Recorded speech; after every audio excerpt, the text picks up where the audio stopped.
मेरा आज का क्वेश्चन ये है, कुछ लोग हमेशा हैप्पी कैसे रहते हैं? कुछ लोग हमेशा हैप्पी कैसे रहते हैं क्योंकि उनके पास हमेशा दुख रहने का कोई बहाना ही नहीं है, कोई वजूद ही नहीं है। ऐसे थोड़ी इसलिए होता है कि कोई बहाना ढूंढता है दुखी होने का। वही तो है, लोग मतलब अक्सर बहाना ढूंढते हैं कि मतलब क्या है।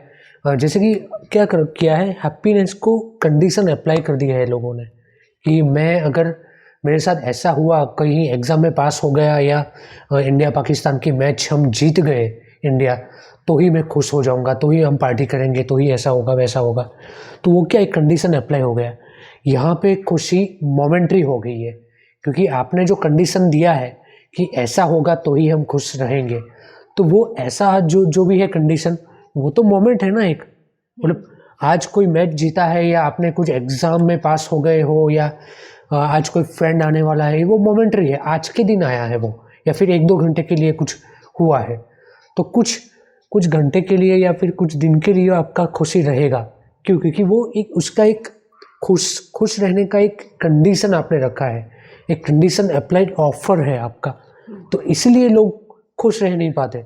खुश रहने के लिए कोई बहाना नहीं है, कोई कंडीशन नहीं है, कोई situation. See happiness doesn't require any kind of occasion कि ये हुआ तो ही मैं बट खुश आप रहूँगा। ऐसे बोल रहे हो तो सपोज मैंने कुछ अचीव करने का सोचा है और हाँ। वो अचीव होता नहीं है, दैट टाइम पे मुझे दुख तो होगा, तो दैट मीन्स मुझे खुशी नहीं होगी, ऐसी भी बात है ना। हाँ, तो मोमेंटरी दुख होना चाहिए ना कि आपने अचीव नहीं किया तो आपको दुख मिला, बट फिर से आपका पर्सनालिटी अगर खुशी वाला है, अगर आप पॉजिटिव माइंडेड हो, तो दूसरे दिन आपको फिर से खुश हो जाना चाहिए ना। ये तो क्या हो रहा है कि ये पूरा दुखी पर्सनालिटी है, तो वो खुशी रहने के बहाने ढूंढ रहा है कि नहीं, दुख तो आएगा ही आएगा, बट खुश रहने का क्या है कि भाई हाँ, कल खुश है, कल कल कुछ खुशी आएगी, कल कुछ फ्रेंड आएगा या कल कुछ मैच होगी तो खुश होएंगे, कल कुछ खा लेंगे, पार्टी करेंगे।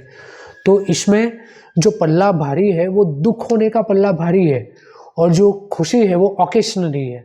ये कभी कभी खुशी आती है, ये ऐसा हुआ तो ही खुशी आएगी।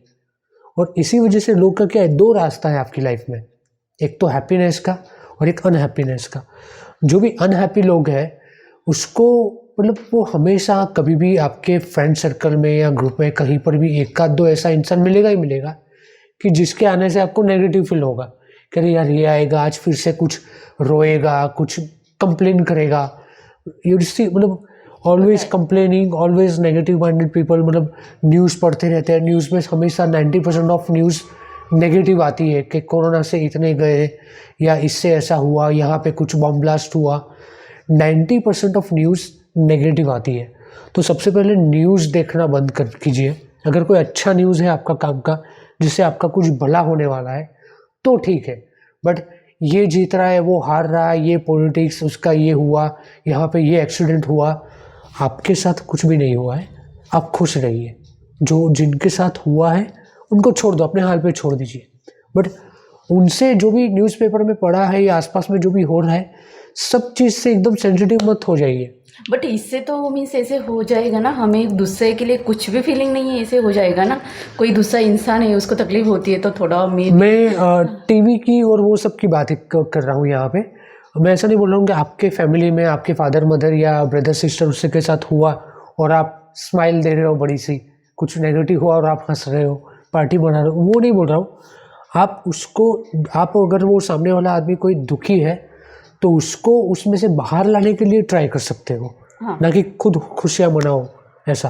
तो वो हो सकता है, जैसे कि कोई आपके ग्रुप में कोई फेल हो गया या कुछ बुरा हो गया है, तो उसको मतलब जो मोमेंटरी उसको जो रोना आता है वो रो लेने के बाद आपका काम है कि उसको यहाँ उससे बाहर निकालना है, खुशी महसूस करना है। जैसे कि पहले मैंने बोला कि दुखी इंसान हमेशा कंप्लेन करता है, ग्रुप में होता है, वैसे ही दूसरा इंसान वैसा भी ग्रुप में होता है, फ्रेंड्स, आपके फ्रेंड्स में, कि उसके आने से आपका पूरा वाइब, आपका टॉपिक पूरा चेंज हो जाता है। हाँ। सब फ्रेंड्स लोग चार्ज अप हो जाते हैं कि मतलब ये आ गया, मतलब अभी तो मज़ा ही आने वाला है, अभी तो पार्टी होने वाला है। तो क्यों ना हम वो इंसान बन जाए कि जिसकी हमको तलाश है कि वो आ जाएगा तो मज़ा आ जाएगा। आप खुद ही बन जाओ ना ऐसा, हाँ, कि वो तो चलते फिरते खुशी वाले मैग्नेट बन जाओ कि जिधर भी जाते हो आप बस हैप्पीनेस ही अट्रैक्ट करते रहो। और वो खुशी आपके ऊपर डिपेंड है, क्या अट्रैक्ट करना क्या नहीं करना आपके ऊपर डिपेंड है। अगर आपने सोचा है कि मैं दुखी रहना चाहता हूँ, या फिर दुखी आपने देखा है, कुछ 2-4 दिन आप दुखी रहे, कुछ ऐसा हादसा हो गया है तो आपको दूसरे दिन भी कुछ दुख ही दिखेगा। कुछ अच्छी बातें हुई तो आपको वो नहीं दिखेगा, आपको डाउट होगा कि अच्छी बात हुई कैसे, क्योंकि मेरे साथ तो हर चीज़ नेगेटिव ही होती है। सब मतलब मैं तो पूरा, मेरा लक ही ख़राब है, अनलकी हूँ, और सामने वाला लकी है। सामने वाला लकी या अनलकी ऐसा कुछ भी नहीं है, सामने वाला ने चुना है वो कि मैं खुश ही रहना चाहता हूँ। देखो जो भी मिसफॉर्च्यून है या दुख है, सैडनेस, सबकी लाइफ में दुख तो होते ही है। वो सामने वाला बता नहीं रहा है, सामने वाला ने वो चुना नहीं है कि भाई मैं वो दिखाता रहूँ, मैं भी क्या ये करता रहूँ, कि मैं कंडीशन नहीं है उसकी कि ये होगा तो ही मैं करूँगा। अभी क्या मैंने बोला ना पहले कि हैप्पीनेस का कोई ऑकेशन नहीं होता है, और आपने पूरा कंडीशन अप्लाई कर दिया है, ये होगा तो ही ऐसा होगा। ये सबसे बड़ी प्रॉब्लम है। और आज की जो भी जनरेशन में, आज की जो लाइफ में जो बीमारियां होती है, क्रोनिक डिसऑर्डर, जो लॉन्ग टर्म डिसऑर्डर जो हम बोलते हैं, हमारे कमेंट सेक्शन में भी एक किसी ने क्वेश्चन पूछा है कि डायबिटीज़ का क्या है, कैसे होता है, उसका ट्रीटमेंट क्या है। तो ना कि सिर्फ diabetes, hypertension, heart, liver, kidney, कोई भी बीमारी जो लंबी बीमारी जो होती है, एक्सेप्ट कि आपका सर्दी खांसी जुकाम जो भी है, उसके अलावा जो भी लंबी बीमारी आपको होती है पूरे हेड टू टो कहीं पर भी, उसका रीज़न है आपका स्ट्रेस। स्ट्रेस क्या है? आपकी नेगेटिव थिंकिंग, कि कुछ ऐसा ऐसा हो जाएगा। आपका थिंकिंग देखो कॉन्फ्लिक्टिंग थिंकिंग है, मतलब कॉन्फ्लिक्टिंग थिंकिंग मतलब आपको कुछ चाहिए अलग और आपको मिला है कुछ अलग, तो इसलिए आपका वो टसल हो रहा है कि नहीं मुझे तो वो चाहिए था, या फिर मैं तो बॉस से ये एक्सपेक्ट कर रहा था, या तो मेरी वाइफ से या हस्बैंड से ये एक्सपेक्ट कर, पर ये हुआ नहीं है। तो ये जो घिसाव होता है, हमको जो चाहिए और जो एक्चुअली मिला है वो, उसमें जो घिसाव होता है, जो फ्रिक्शन होता है, उसकी वजह से डिसीज़ होता है।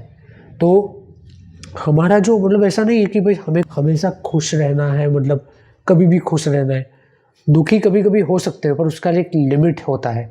जैसे कि आपने गैस पे दूध रखा है बॉईल होने के लिए, दूध तभी बॉईल होता है जब उसका बॉइलिंग पॉइंट आता है, ना कि आप गर्म करो और तुरंत हो गया। तो वैसा ही होना चाहिए, दुख इतना इजीली नहीं आना चाहिए, कि उसका एक लिमिट होता है तो ही दुख आना चाहिए।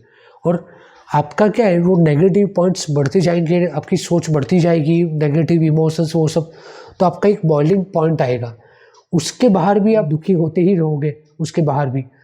तो फिर दूध क्या है, वो बाहर गिरेगा। वो दूध का बाहर गिरना मतलब ऐसा समझो कि आपकी बॉडी से वो आपके सिम्टम्स बाहर निकले, आपको डिसऑर्डर हुआ है, आपको कोई डिसीज़ हुआ है, आपको लैब इन्वेस्टिगेशन कुछ करवाया आपने, तो उसमें डायबिटीज़ आया है या फिर आपका बीपी हाई हो गया है, वो सब निकलेगा।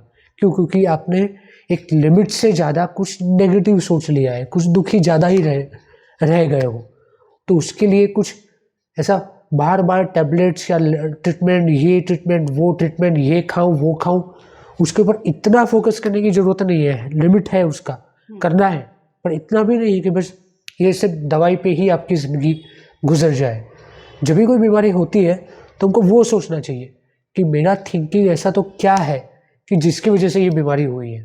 मैं आपको ये कंडीशन अप्लाई वाली एक इंसिडेंट में मुझे याद आया है, वो बताता हूँ। कि 2-3 साल पहले मेरा एक क्लाइंट था, मेरे पेशेंट थे, वो आईसीयू में वो एडमिट हुए थे, हॉस्पिटल में गए थे और आईसीयू में उनको भर्ती किया था, क्योंकि उनका क्रिटिकल मतलब हेल्थ बहुत क्रिटिकल हो गया था, तो उनको उधर आईसीयू में करना पड़ा एडमिट। तो उनके रिलेटिव जो भी मेरे पेशेंट थे, तो उन्होंने मुझे मिले, उन्होंने बोला कि बस उन्होंने एक ही बात बताई है कि बस एक बार आईसीयू या हॉस्पिटल से बाहर निकल जाओ तो बस खुशियाँ ही खुशियाँ हैं, उसके अलावा तो दूसरा अभी लाइफ में दूसरा कुछ भी नहीं चाहिए मुझे। कोई भी ऐसा दुख नहीं है, मतलब मैं कोई कंप्लेंट नहीं करूँगा लाइफ से, कोई कंप्लेंट होगा ही नहीं, एक बार आईसीयू से बाहर निकल जाऊँ बस। हुआ भी यही कि 1-2 हफ्ते के बाद वो आईसीयू से डिस्चार्ज हो गया, हॉस्पिटल से डिस्चार्ज हो गए, घर पे आ गए, खुशियाँ ही खुशियाँ। और वो मेरे पेशेंट थे, तो उन्होंने भी बोला कि अभी तो वो सब अच्छा हो गया है, एक बार वो ठीक हो गए हैं।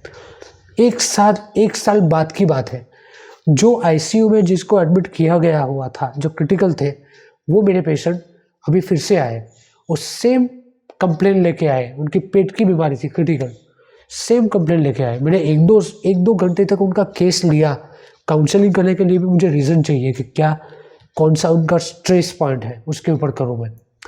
तभी उन्होंने बताया कि मेरा जॉब में बहुत इश्यू चल रहा है, ये प्रेशर है, वो प्रेशर है, मेरा बॉस मुझे प्रेशर देता है, तो उसकी टेंशन की वजह से मुझे शायद लगता है कि फिर से ये हो गया है।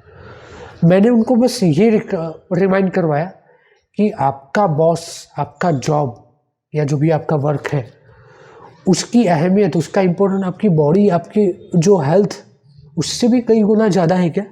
तो उन्होंने बोला नहीं तो हम जिंदा है तभी तो है।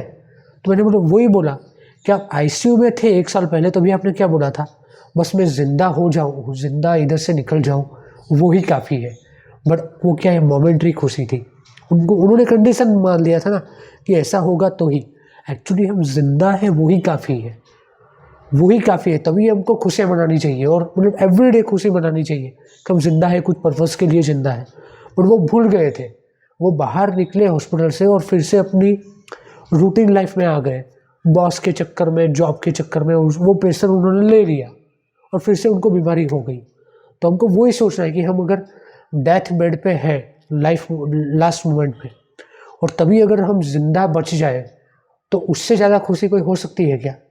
तो फिर ये सब मामूली लगेगा आपको कि ये पास होना, फेल होना, या बॉस ने ऐसा बोल दिया, या वाइफ हस्बैंड ने ऐसा किया, वो सब फालतू लगेगा आपको, एकदम यूजलेस लगेगा, नॉनसेंस लगेगा, क्योंकि आपकी खुशी उससे पर है। आपकी खुशी किसके ऊपर डिपेंड है? आपके ज़िंदा होने पे, और वही एक फेस्टिवल है, वो ओकेशन है। तो हैप्पीनेस का और कोई ओकेशन नहीं है, यही है कि आप जिंदा हो तो खुश हो। और कोई क्वेश्चन या कुछ? नहीं, एक्चुअली मुझे मेरा जो क्वेश्चन था उसका आंसर मुझे क्लियर हो गया। आपको और भी कोई क्वेश्चन हो, या इससे रिलेटेड, या फिर कोई और टॉपिक हो, तो बता सकते हो कमेंट में, या मेरा फ़ोन नंबर भी है और ईमेल आईडी भी है। ओके।